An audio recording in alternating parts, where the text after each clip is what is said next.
It is time for a very special Victory Lap episode of the Newsbusters podcast. I'm Tim Graham. With me today, Managing Editor Curtis Houck. Hello. And President David Bozell. Welcome. Hello. Thank you, Tim. I never thought this day was going to come after 36 years attacking PBS and NPR, that they were going to defund the Corporation for Public Broadcasting, but here we are. So part of what we'd want to discuss today is, how did this happen and what's going to happen next? What do you think, David? Well, look, every time the Republicans got close to doing this over the years, Big Bird, Elmo, Snuffleupagus, they'd all show up to a congressional hearing. And every Republican that claimed that we should defund CPB, PBS, NPR, none of them wanted an ad in their district suggesting that they defunded these guys. Well, I think, it turns out CPB made a fatal mistake in getting rid of Sesame Street.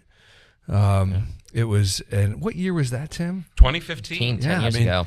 So I don't know what the financial situation for those guys was back then, like why they felt like maybe it was just an offer they couldn't refuse. I think so. Yeah. But they got rid of them, and so that took away a huge talking point.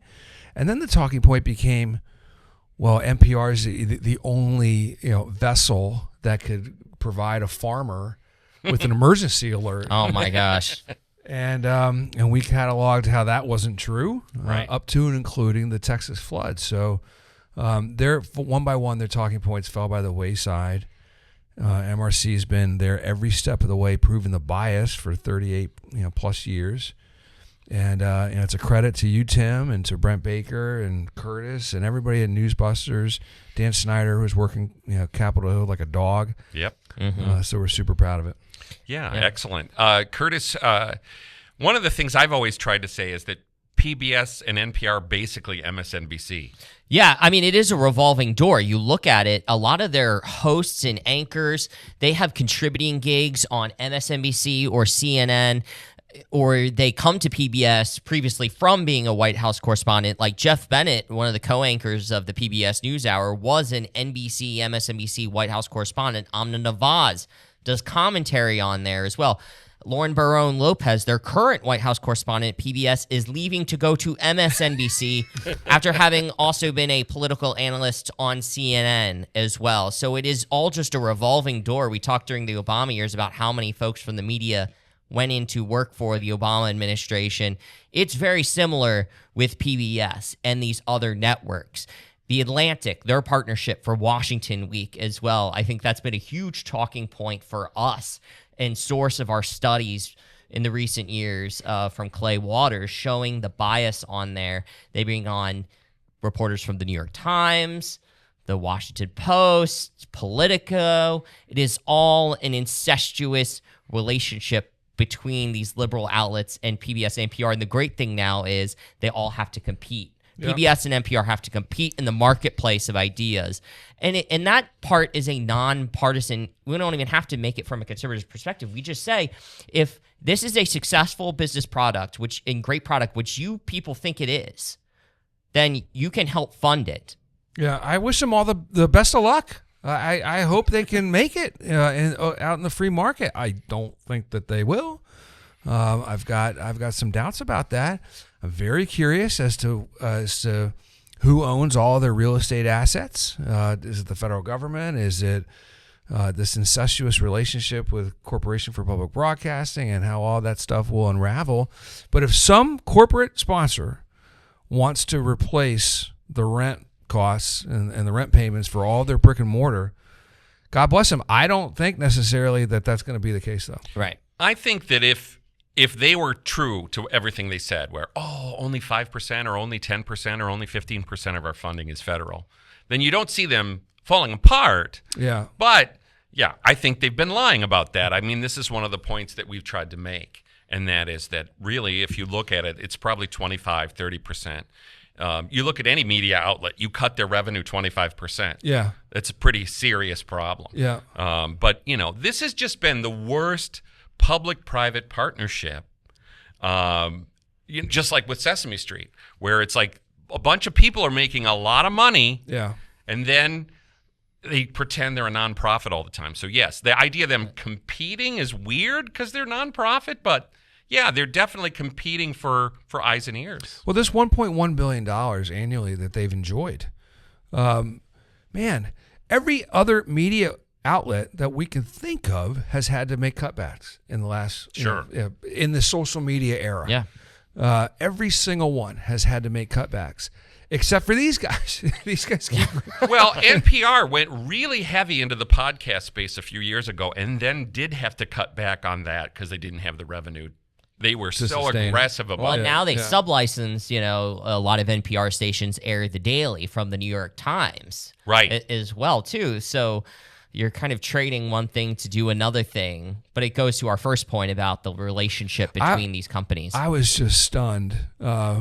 When you all did the analysis showing their positive, negative sentiment rating against the Republicans and Trump from April to June, they were 93% negative. And I thought, wow, these guys are up against it. They've been marked for death by this administration. Everyone knew it was coming. Then the rescission package comes, and they still couldn't get a clue. They couldn't even fake it for a couple of months. They couldn't even fake being balanced for a couple of months. I mean, just fake it. I mean, so you have some shot at preserving your funding, but they were so militantly left wing, and they just couldn't get out from that. And they couldn't reverse themselves, not even for just a couple of short months. So when we went back to 1995, and your dad testified in 95, and Newt Gingrich said we're going to zero it out, they took it seriously. And so PBS suddenly put on Tucker Carlson Unfiltered for a half an hour on Friday nights. Oh. And then they had a show called the Wall Street Journal Editorial Board that also lasted about a year, and then it moved to Fox News. And even then our joke was, great, you balanced out Friday night. Yeah, But they at least were trying to do something. You're absolutely right. When we looked at the bias in Washington Week with The Atlantic, is a horribly biased anti-Trump program on a regular basis every Friday night. Is that where Brooks is? No, that's on the News Hour, which is, but all of those segments. On Friday night, this Friday night, that half of the Brooks and Capehart segment was Epstein. They did 13 and a half minutes on Epstein on Friday night. Then you went to Washington Week with The Atlantic, 17 minutes on Epstein. It just shows you. Even after they're defunded, was like. Well, I think this goes to I think a sign that we were close and that we had a chance to succeed this time came down to the fact that they got desperate. They got more and more desperate. They got more and more incendiary in their arguments and their rhetoric, talking about people will die, talking about the emergency alert system, which we debunked, talking about local programming. They suddenly care about local journalism. My favorite stat in all of this push was 5.4% of NPR stations in 54 states was local programming. Yeah. And there's a reason, you and I have talked about this a lot, Tim, on the show here. There's a reason why regular Americans probably are more likely to trust local journalists than national journalists. But when you look at what these NPR stations do, you can pull up West Virginia, you can pull up Pennsylvania, you can pull up Nebraska. These stations, it's, Morning Edition, All Things Considered, Fresh Air, all of these things. And when they say that we have all these local shows, our previous point there, 1 day a week. It might be 12 minutes or 5 minutes on weekday mornings, but in terms of a full show, it's 30 minutes at like 3:30 on a Friday afternoon. Yeah, we discovered this when we were talking to Senator Capito's staff in West Virginia. I said, we went looking at the West Virginia Public Radio schedule for the day, and they had like 15 minutes on local news, and everything else was their national stuff. So when they try to say, we'll have a local news desert without NPR, it's like, no, your stations are a local news desert right now. Lost in all this is that we never really got any sense of what their ratings were. Even if they were this prolific local broadcasters of local news, there was no evidence to suggest that anyone was listening to them. In a lot of areas, they are not well listened to, and especially in the rural areas, they claim they're so crucial. Yeah. I'm from farm country, Wisconsin, and whenever they said farmers listen to NPR, I'm like, no farmers I knew growing up ever listened to that. Right. However, Brent Baker, our boss at Newsbusters, would tell you, WAMU, the NPR station in Washington, D.C., is the number one rated station in this market. Well, that tells no you a kidding. lot about who their base is. Who lives in D.C. Who lives in D.C. and the audience that they are catering to. White, older, progressive, Now, It's the bureaucracy coming home from work that Right. want to listen about themselves. Right. right. Right. And it's granted, in today's day and age, the share of radio stations in a market, I mean, it's maybe, I don't know, 12%. I need to ask Brent Baker, how many percentage of people actually listening to the radio does it take to get to number one? Because there's a lot of choices. And there's just not as many people listening to radio. So one of the arguments we were making was, it's hard now to fund NPR and PBS at a time when streaming on television, streaming's the dominant thing now. Cable and broadcast are less than half of the TV viewers. Right. And then you've got the young people, like my, Curtis's age. Those people aren't listening to You're radio. young. Congratulations. Yeah, I know. You're Thank still you. young. I appreciate it. We're It's like great. over here, like Yeah. old. Hey, yeah. Yeah, I mean, most aren't listening to radio, and they're not watching broadcast TV. So Yeah. what's the rationale to make the young people pay for something they never watch or listen to? No, we didn't sign up. We didn't sign up for this at all. And one of the things that I also brought up, and you talked about, David, in a lot of your appearances, was Craig Bannister's blockbuster report looking at NPR's coverage or lack thereof amid the Texas flooding. Because there's two things here. You mentioned that, but go into that if you want to. But the other thing is the emergency alert system as well, to debunk that, to try to explain that, the circumstances of that flood, it happened in the middle of the night. So unless you had the radio or TV on, ask how many young folks, interns here in the office, could they operate one of these radio, boom boxes or pocket radios? Do they know what to do? How to figure those out? Do you have the TV on in the middle of the night? Of course you don't. So that was the argument that Catherine Marr was making along with Paula Kerger at PBS, and it didn't work. Well, the Kurville situation, I mean, to put out a Facebook post on Texas Public Broadcasting's social media operation to call your senator and congressman while the floods were going on was just Unbelievable. Tone deaf. the poorest of poor taste you could think of. Now, but the thing that really got me was they never even reached out to the Kurville Police Department to get any sort of an update for their local county on what to do, if the worst happens or on recovery efforts or anything. And Kurville Police confirmed to Craig that they had done every interview that they could get their hands on in the local Kurville County, but not KTXI, NPR's affiliate. So, I think that was kind of like the final nail. Congressman Roy went up there on Rules Committee and down on the floor and mentioned this, and there was just no refuting it.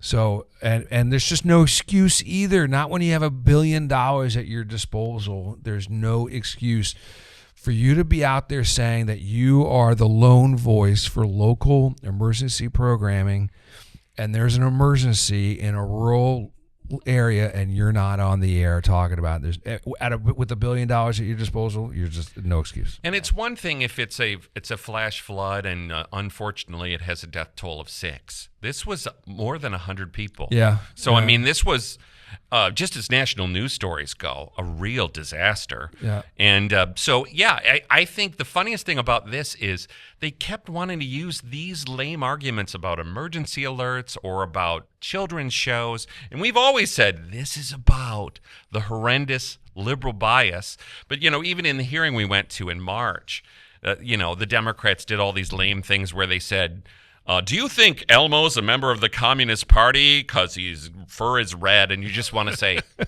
he's a puppet. That's not bad, actually. He's a puppet. But I mean, that's the level of argumentation they brought to this. It was, and they always and I do. guess the PBS CEO was out there over the weekend suggesting that she wasn't biased at all, and they weren't biased, and there's no evidence of being that's biased. what's driving me crazy. They said that, Catherine Marr said on CNN last week, the day of the passage before the final vote, if there are examples of bias, I would like to see them. And then Paula Kerger went on CNN a few hours later, oh, isn't that interesting, and said, well, they've never been able to, critics, never been able to make that argument. They don't make any sense to me about what they're talking about. It is willful ignorance of what we were doing. They know who we are. Justine tried to go and deliver with the evidence.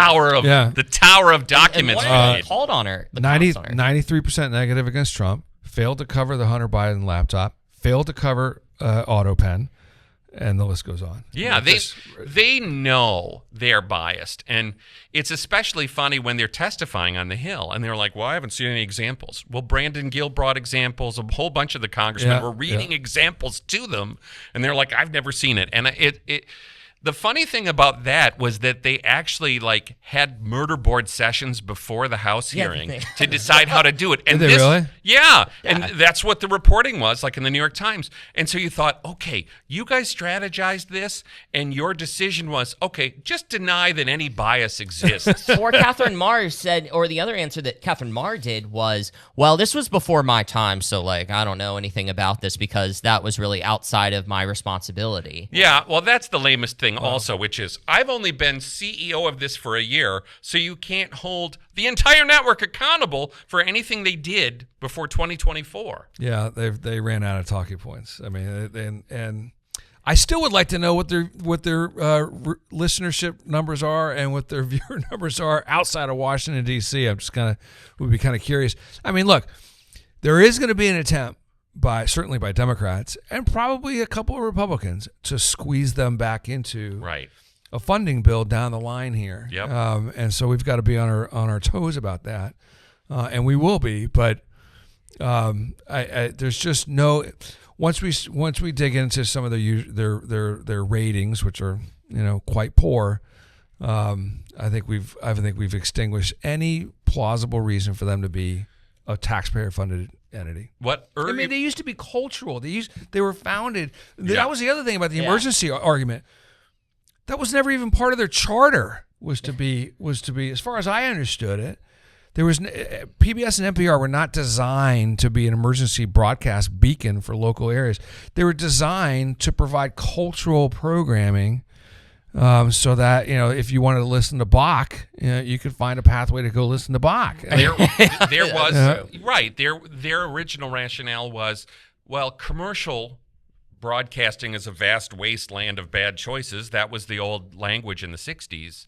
So they needed to bring you things that commercial networks wouldn't bring you. Our whole point that we've just been making is the commercial networks are doing everything these people are doing. But you're right. They also were able to use this argument, which is you come to PBS to hear the classical music concerts and the children's programming and the cooking shows. And you could also say, and I can find that a lot of other places too these days. Yeah, Netflix, YouTube. Archival versions. Everyone's got their own show to do that. Sirius XM, they have all these things. One of the things that Dan and his team put together was, a polling showed that 96% of Americans have regular access to the internet. Yep. And then I dug into that Pew poll further, and among working age Americans, so basically 28 through, just under 60, it looked like, the Americans that had broadband access was close to 85%. 90% high-speed internet, because that was the other thing that they're saying. You have all these people that live out, and lots of Americans don't have internet. Yeah. So PBS and NPR was the only source of news to the outside world. And the other point I want to make is going back to the hearing. Congressman Comer, in that hearing, made one of the more effective arguments that I could recall, which is, yes, 20, 30 years ago, you may have listened to that on the dial, but now when farmers are out there walking the crops or in the tractor, you can very easily download a podcast and then go listen to it later. Yeah. Well, wait a minute, Chris. I thought we spent $42 billion to connect everybody. Well, yeah. Well, as my buddy Philip Wegman that was the Inflation Reduction Act. As my buddy Philip Wegman discovered, not a single person was connected to the internet on that. And Karine Jean-Pierre was asked about that. She was like, "Oh yeah." I would take the $1 billion we're saving with NPR and PBS and go connect everybody. I mean, I actually think that would save some lives, better healthcare access, that kind of thing. But it's a different discussion. One of the things that's always funny about liberals in general is that they had the best intentions. It doesn't matter whether they actually accomplished the internet or whether they actually created an EV charging station anywhere in America. We had good intentions. This is their whole line today on illegal immigration. Well, the people who created sanctuary city policies, they had the best intentions. It didn't always work out. I think that would be so funny though if Trump said, "Hey, remember that $42 billion you guys wasted connecting nobody? I took $1 billion from PBS and connected everybody." Yeah, I know. I just that all those arguments just the more desperate that they grew as this fight went on just went to show me that we were going in the right direction. Your fresh air study about 36 liberal journalists guessed to zero. That was a big one for me. That was great. In the White House, I think one of their favorite ones that they loved sharing repeatedly was the big study from June 2023 to November 2024, 162 far right mentions to just 6 on the far left. Yeah. And it comes to a labeling because that study was read to her by Paula Kerger during the hearing. And she said, well, I'd have to see that. I'm not sure about that. They always pretend it's brand new to them. The other one I love is the study of the 2024 conventions, the primetime conventions, where they were like 88% positive to the Democrats. I think Senator Cruz brought that one down to the floor. And going forward, David, you started talking about their assets because a lot of these stations have buildings, they have equipment. They have studios. Oh, they have the finest equipment. Yes. Because they've got the federal money. I'll take some of that. Yeah. Yeah, we'll take some of that. We could use an upgrade. Yeah. Well, and I thought what was so telling, too, on CNN last week was Wolf Blitzer and Pamela Brown were so concerned about what's going to happen to the big stations in New York. Well, what's going to happen to the ones in New York and Philadelphia? The PBS state? Yeah, NPR? Yeah, they're like, oh my gosh, what's going to happen to them? And even by Catherine Marr's admission, she said that those stations are going to be fine. They're going to be just fine. And the funny thing that they don't really tell you is that the CPB, when they handed out their station grants, huge chunks of that money went to New York and L.A. and D.C. because they were the ones producing the programs. The salaries of but these they are folks, going to drag out, this station in backwoods Nebraska doesn't have money. What do you think an NPR program director's salary stacks up to and compared to... I'll put it this way, David, and that is that some of these stations are like, well, 10% of our budget is $200,000. And I'm like, okay, I can look at the IRS documents for WETA. And it's like in 2022, Judy Woodruff, who is the lead anchor of the PBS NewsHour, is making like $660K. Just on that? Yeah, on that show? Just on that show. I mean, wasn't she moonlighting for other things? No, but there was a bunch of the people on the NewsHour were making more than $300,000 a year. In other words, more than most of these stations were getting. That was in 2022. Yes. Yeah, that's so the last tax document we have. If you throw sprinkling some Biden inflation on that, that's like they can feign close to a mill. They can feign outrage and concern that this station in Alaska is going to close, this station in New Mexico is going to close, and then you see what the folks at WETA are making. And maybe those guys can just take 10% of their salary and send it to Alaska. Yeah, you should ask the guy that the CBS Evening News profiled at the affiliate in Shreveport, Louisiana, and ask him, the one-man station, how he feels about that. Yeah, they pretended on CBS Evening News. This is what did they really bring up Shreveport? I'm sorry. They did. Yeah. They did? But they never mentioned I married into Shreveport, so they never mentioned Mike Johnson. It was Mike Johnson's district. Yeah, they never mentioned it. They did the whole story, and they pretend well, NPR is the only place you can get local news in Shreveport. They said on CBS, which has a station in Shreveport. I mean, it's just and they have a newspaper. And they have private radio stations. I mean, Griffon is on a private station, a great guy there that we are on all the time with. Oh, is he in Shreveport? Yeah. Listen, I love Shreveport. I married into it, but ain't nothing there other than data centers and Bossier City Air Force Base. But I love it. Don't hate on me, Shreveport. I always laugh at people in Newark or D.C. talking about what rural markets are. So, yeah, they had a story on Evansville, Indiana that David Fulkenflick did, and he was like, in this rural market, I'm like, there's 110,000 people in this town. Yeah. So I'm like, I come from a town of 4,000 when I was growing up. That's a small town. 110,000 is not a small town to us. That's the big city. Yeah. And listen, I'm a huge fan of local stuff. I mean, something should serve these communities. But at a federal tax, to ask federal taxpayers to do it, Yeah, if the states want to cobble something together and keep these guys in the air, I think that's where that decision belongs. Is it at the state level? Certainly in Alaska. If Louisiana wants to keep a Shreveport district, NPR kind of station in Shreveport, let that be Louisiana's decision. It should not be coming from Washington, D.C. Now, in a lot of these local stations, I can tell you from Wisconsin, the PBS station in Madison would run Wisconsin Badger hockey games. Now, that's how you get an audience, and some of these states, they run the high school wrestling. The Big Ten has more money than God. That's true. I mean, come on. But maybe the hockey isn't as popular as the basketball and the football. Well, but right. It is a thing that they've completely fumbled the football on this, to bring the sports analogy, and that we found these numbers and they've known that they've been under the gun for decades. Yeah. It's their complete and total arrogance. Like we see time after time with the left on issue after issue, election after election. They just think that they have this in the bag. They think that they can fearmonger their way out of this. And it was about time that President Trump and Ross Bode and Speaker Johnson, Majority Leader Thune, Senator Schmidt was huge on this. They all said, we're done with this. We're actually going to do this, because before, as we talked about at the beginning, this was a talking point in stump speeches that would get applause lines. But when it came to actually doing it, it just... Yeah. Well, I think they've always counted on the liberal and moderate Republicans, the Murkowskis, the Susan Collins, to win on these narrow votes. I mean, well, that's the beauty of the Recision Strategy. Mm-hmm. Trump 1.0 would put his domestic agenda in Congress's hands and say, this is what I want to fund, this is what I don't want to fund, make it happen. And Congress would just drag its feet and not be able to agree on anything. And you'd end up with these shutdown fights in a Republican-controlled Congress with the White House. And I think what Russ figured out was why put it in their hands, right? Let's just do a continuing resolution all the way through. We'll get the Democrats on board with that, and then we're going to come back on the back end with reconciliation and rescissions, and just put these guys on the spot.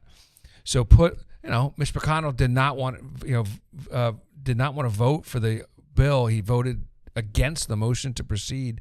Ended up voting for it, which is kind of an odd deal. But we were worried about some senators in some rural states.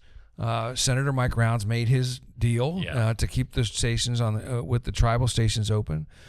But aside from that, it just takes it out of Congress's hands in a sense where it's like, why put our domestic agenda in the fate of two chambers that cannot agree with one another, even on the Republican side. So it's just, we'll fund the government, and then we'll come back with rescissions packages that are smaller to digest, and that's what happened.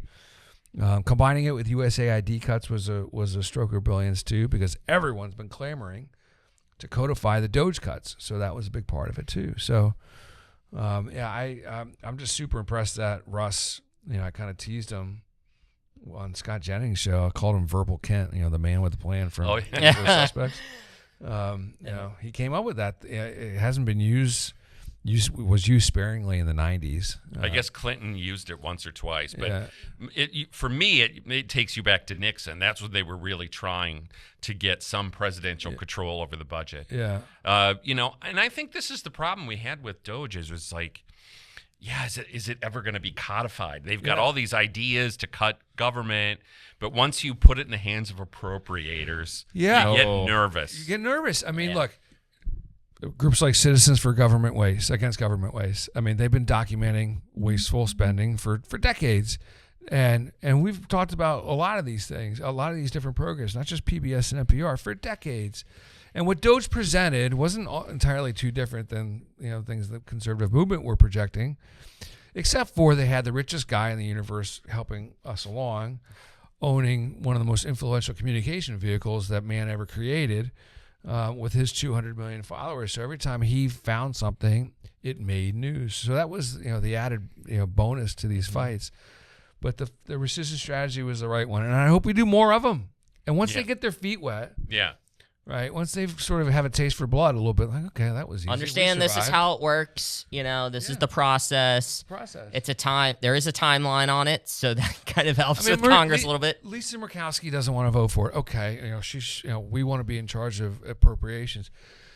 Well, that just means she just wants to fold to Democrats in appropriations, which is how you get NPR and PBS funded in perpetuity. So, exactly. Well, I think this is the funniest part, and I always say this about the liberal media in general, is that they're not really interested in cutting government anywhere at any time. Yeah. And whenever there was a shutdown planned or thought about, it was like you knew which side the media was going to land on, and you especially knew where public broadcasting was going to land on in any one of these fiscal fights. Oh yeah, the food stamps, the homelessness. Oh my gosh, how are kids going to get their lunches, et cetera, et cetera. I watched. I was in London in January. David Brooks was brought on as a conservative speaker. Ugh. He drapes himself in Bill Buckley. He learned from Bill Buckley, therefore he's conservative. And he's telling this about 4,000 right-leaning audience, 4,000 people in this audience. It basically apologizes, says, sorry, we brought Donald Trump back to you. Yeah. And it's like, I'm funding you? And you're the conservative? Right. And that's conservative? I mean, according to PBS, that's conservative, right? You have to go on an apology tour for 76 million people voting for Donald Trump. I mean, enough was enough. Yeah, David Brooks the other night, they were talking about the death of David Gergen, and he said, David Gergen was a good PBS conservative like me. And they laughed because, David Brooks is very clear in The Atlantic a few months ago where he said, basically, I'm on the moderate edge of the Democratic Party. That's who PBS, that's the best they can tolerate.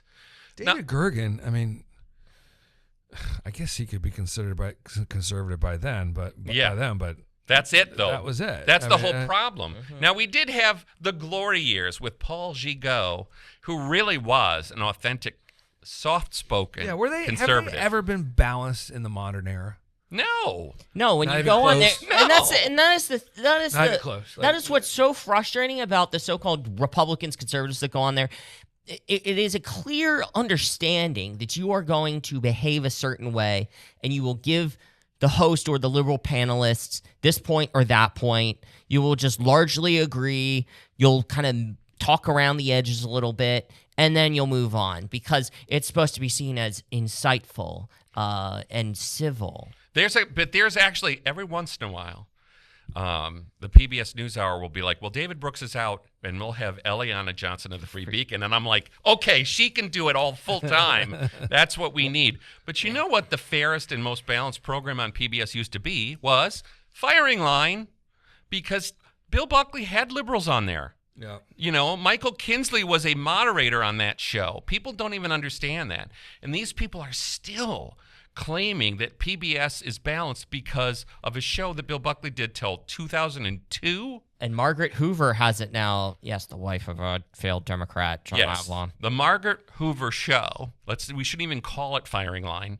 There should be some sort of lawsuit to take that name away from that show.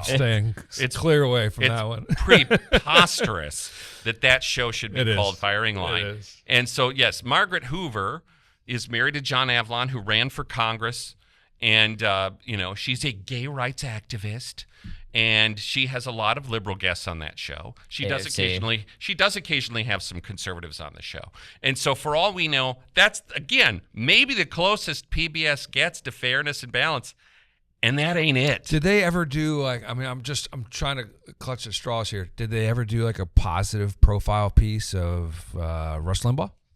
No. I'd have to go back and actually look at the obituary. That was probably negative, too. That's the best chance. Yeah. The best chance you have for them saying something nice or being sort of reserved would be when somebody dies. What about captains of industry? In the Elon Musk? Sure. I mean, well, I don't think Elon Musk's going to get a fair shake on public broadcasting. He wouldn't have. But I'm talking about maybe like an American who started something, whatever, any sort of business. I mean, I'm trying to help him out. I'm trying to sketch out there.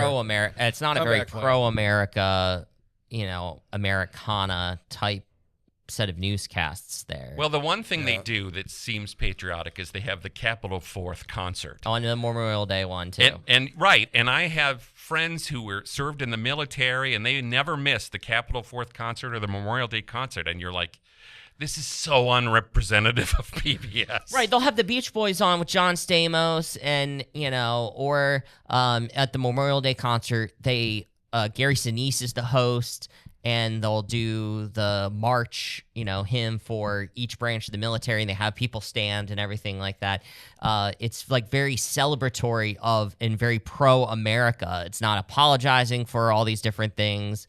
It's not trashing America for its shortcomings or perceived issues. It's not very 1619-y. Right. But that's an hour. Each of those, I think, is an hour and a half. So that's 3 hours in over a year. A year. Yeah. So President Trump has executive ordered the agency for global media to death. So Voice of America, Radio Free Europe, Radio Free Asia, those guys are on the chopping block. PBS out, NPR out. Is there any other taxpayer-funded media that? Those are the main ones. I think the thing that Dan Schneider would say to us is, you take away the Corporation for Public Broadcasting money, but the reality is other federal agencies are sending money to these stations. The Department of Education, the National Endowment for the Humanities, the Emergency Alert System, I think, is through Homeland Security. The Smithsonian. The one that amazed me, David, was WNYC Radio. And I somehow went into their financials one day, and they had a block grant from HUD. They're getting federal money here, there, and everywhere. It's the same way we found out with the USAID money that they were giving money for a Sesame Street show in Iraq. Wow. It's like, so yes, if you really were like, obviously, yes, Trump 2.0 has basically tried to say, we're going to try to shut down government subsidized left-wing messaging. And they'll try to say that all of the Radio Free America, or Radio Free Europe, that's not biased to the left. And it's like, okay, all I have to do, I'm sorry, I'm going to be a knee-jerk conservative for a minute.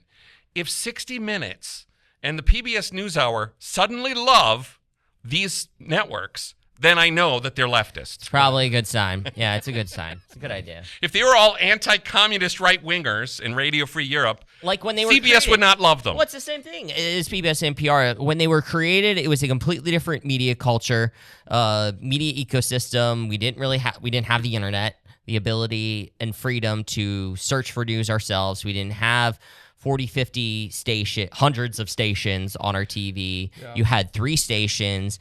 And in that day and age, looking at Radio Free Europe, it was America propaganda saying screw it to the commies. Yeah, Cuba. It was getting that information behind the Iron Curtain or into Cuba. Of course, they would jam the heck out of it. But the point still being, that's what it was for. So Curtis can tell you this because of watching the White House briefing, but when the VOA reporters get to ask questions at the briefing, they sound just like the liberals. Yeah, there's no difference between them. There's in the briefing room? Well, Patsy Wadashkura. Yeah, how do you pronounce that? Witzikawara? Yeah. And her name escapes me, but the other one, she has a nose ring, so that's also a dead giveaway. That's an indicator. Yeah. With like studs on it too. So she's pretty bad. She's pretty bad. But Patsy would sometimes have a decent like foreign policy question here or there. But the thing is, her questions were no different. She was offering and asking nothing that distinguished her from what everyone else was asking. If everyone was throwing Biden under the bus that day, she was doing it too. If they were all sucking up or pushing whatever thing, they were doing that too. So they weren't distinguishable in terms of representing what's supposed to be American soft power abroad. Right. I mean, this is exactly what we keep saying about PBS and NPR. If they're indistinguishable from the broadcast and cable networks, then it's really just not necessary for us to fund them. There's no USP for that. Right? All right, so. Well, before you sign us off, I want to thank you guys again publicly for all your all's hard work. Everybody at Newsbusters in particular, but the whole Media Research Center apparatus. it's very cool to stand on your all shoulders and celebrate this. Yeah, I mean, we have been documenting it. I've been here since 1989, and I took a special interest in just being upset that our tax dollars were going to this stuff. I should say this as we wrap. I've been told that we're going to have a Newsbusters app soon. Yeah. And then somebody said to me, I don't know if you said this to me, but they said, suddenly now we've got a new reason with the Newsbusters app to say, this is how you come to Newsbusters once, twice, 24 times a day. Thanks for listening. Bye-bye.